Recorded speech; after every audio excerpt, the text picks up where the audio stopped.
বিদ্যালয়ের পথে হাঁটু জল কোলে করে পৌঁছে দেওয়া হচ্ছে শিশুদের। এ যেন শিক্ষা নয়, প্রতিদিন এক কঠিন সংগ্রাম। জলপাইগুড়ি সদর ব্লকের বিবেকানন্দ পল্লীর বালাপাড়া তিস্তাচর স্টেট প্ল্যান প্রাথমিক বিদ্যালয়ে সামান্য বৃষ্টিতেই বিপর্যস্ত পড়াশোনার পরিবেশ। টানা বৃষ্টিতে স্কুল চত্বর জলমগ্ন, মাঠ আর শ্রেণীকক্ষ আলাদা করা দায়। এই অবস্থায় শিশুদের নিয়ে স্কুলে পৌঁছাতে নিত্য সমস্যায় পড়ছেন অভিভাবকরা। কারো জামা কাপড় ভিজে যাচ্ছে, কেউ পিছলে পড়ে যাচ্ছে, চিকিৎসার খরচও বেড়েছে অনেকের। অভিভাবক মধুমিতা সরকার ক্ষোভ উগরে দিয়ে বলেন, বছরের পর বছর ধরে এক সমস্যা, এবার আর চুপ করে বসে থাকবো না।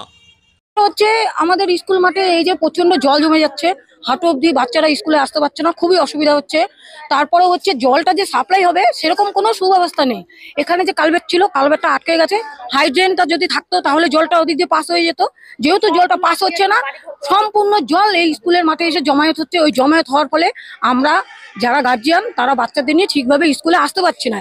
এবার ঘটনা হচ্ছে, যদি আমরা স্কুলেই বাচ্চাদেরকে নিয়ে না আসতে পারি তাহলে তারা শিক্ষা প্রদান কি করে পাবে? ঠিকঠাক পাবে না নিশ্চয়ই। এবার আমরা যদি স্কুলে আসতে না পারি, বাচ্চারা স্কুলে না আসলে কিছু শিখতে পারবে না। স্কুলে আসলেও সমস্যা হচ্ছে। ঘটনা হচ্ছে, এত জলের মধ্যে কি করে স্কুলে আসবো বলুন? আসলে এই যে জল কাদা চেনছে, এই যে কালকে একটা বাচ্চা পড়ে গেছে স্লিপ কেটে, আর একটু হলে মাথাটা ফেটে যেত। এরকম গার্জিয়ানরা স্কুলে পাঠিয়ে কিভাবে ঠিকঠাক বাড়িতে বলুন তো কিভাবে থাকবে? অভিভাবকরা জানাচ্ছেন, স্কুলে কোনো সঠিক নিকাশি নালার ব্যবস্থা নেই, তাই বৃষ্টির জল জমে থেকেই যাচ্ছে।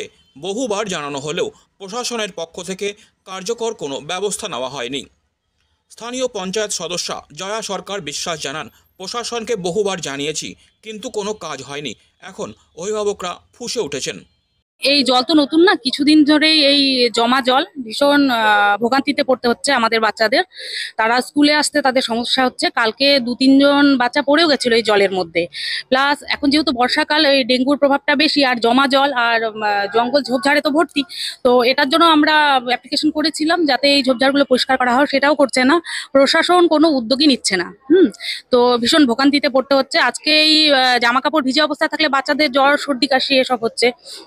তো হ্যাঁ, জমা জলটা এবার পাশে যে ড্রেন আছে তার মুখগুলো পুরো বন্ধ। এবার সেই মুখগুলো খুলে দিলে হয়তো জলটা বের হয়ে যাবে, যেহেতু মুখগুলো খুলছে না। হ্যাঁ হ্যাঁ, আমরা আমাদের তরফ থেকে আমরা কিভাবে করব? আমরা অঞ্চলকে জানাবো, আমরা বারবার চিঠি দিয়ে তাদের জানিয়েছি, বিডিওকে জানিয়েছি, ডিএমকে জানিয়েছি, কিন্তু কোনো কাজ হচ্ছে না। সমস্ত রিসিভ কপিগুলো আমাদের কাছে আছে। কালকে আমার এক তৃণমূলের ভাই এখানে দাঁড়িয়ে বলছিলেন যে মাননীয় মুখ্যমন্ত্রীর অনুপ্রেরণায় আজকে আমাদের এই জল, এই কথা বলছিলেন। তো আমি প্রশাসনের দৃষ্টি আকর্ষণ করে এই কথাই বলবো যে মাননীয় মুখ্যমন্ত্রীর অনুপ্রেরণায় যে এই জল, যাতে খুব দ্রুত এই জলটাকে বের করার ব্যবস্থা করা হয়, এই অনুরোধই রাখবো প্রশাসনের কাছে। বিদ্যালয়ের প্রধান শিক্ষক নয়ন বক্সি বলেন, সমস্যা বাস্তব, আগেও জানিয়েছি, আবারও জানাবো। পড়ুয়াদের স্বাস্থ্য ও পড়াশোনা দুটি হুমকির মুখে। আমাদের আর সাবস্টিটিউট কোনো পথ নেই। এই একটাই মাত্র পথ যেটার মধ্যে জল কাদা কিছুগুলো থাকে, এবং আমরা এই জিনিসগুলো এটা তো আজকের সমস্যা না, বহু বছরের সমস্যা। এগুলো ফেস করতে করতে আসছি আর কি। আমরা আমাদের ঊর্ধ্বতন কর্তৃপক্ষকে জানিয়েছি, ওনারা ব্যবস্থা গ্রহণ করছেন। এবার যত তাড়াতাড়ি হয় তত তাড়াতাড়ি সবার পক্ষে মনে। কদিন থেকে এই রকম সমস্যা হচ্ছে? এই ভয়াবহ পরিস্থিতিটা কিন্তু 3-4 দিন ধরে।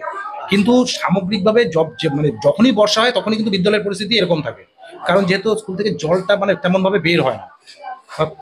এই হচ্ছে অসুবিধা। আর আমাদের আরো বেশি অসুবিধা হচ্ছে, আমাদের স্কুলে কিন্তু দিদিমণিরা রয়েছে যাদের আরো বেশি সমস্যা হয় বিদ্যালয়ে প্রবেশ করতে।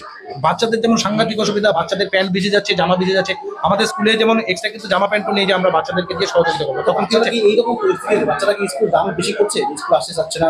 হ্যাঁ স্কুলে বর্তমান যে পরিস্থিতি, এরকম পরিবেশ পরিস্থিতি হলে পরে বাচ্চারা স্কুলে কম আসে।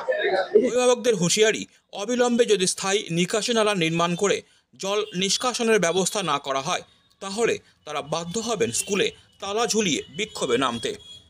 বৃষ্টির জল যেন শুধু স্কুল চত্বর নয়, পেরিয়ে যাচ্ছে প্রশাসনিক উদাসীনতার দেওয়ালও। জল যতই নামুক, উত্তাপ বাড়ছে এলাকায়। এখন দেখার প্রশাসন কত দ্রুত নড়ে চলে বসে।